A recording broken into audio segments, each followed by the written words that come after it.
Welcome to Limitless Learning Series Part 3. So we have here with us Yashashri ma'am again. Hi ma'am. Back.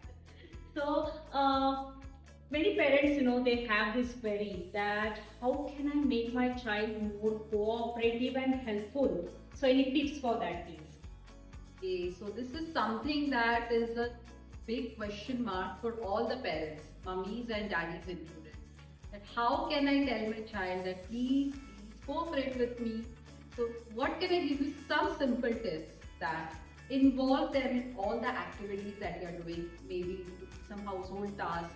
If you're cooking something, you can tell your child, go and bring me this onion, go and bring me this tomato.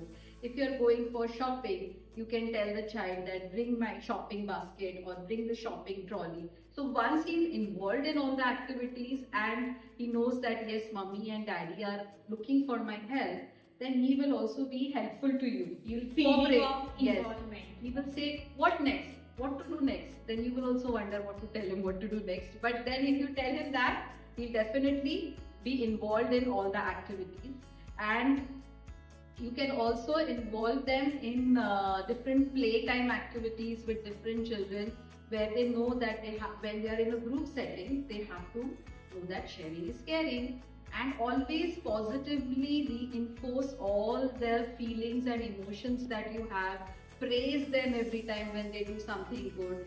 So then they will be waiting that when will mommy tell me to do something, and then she will say, wow, well done. So that is how you can positively reinforce your child's feeling of helping you and also cooperating in the future. Excellent. Thank you so much. So parents, you have to appreciate your child when they are doing work. You have to involve them, and as well as you have to cautiously give them instructions. Thank you so much, Yashashri ma'am, and keep learning and keep yourself updated. Thank you so much.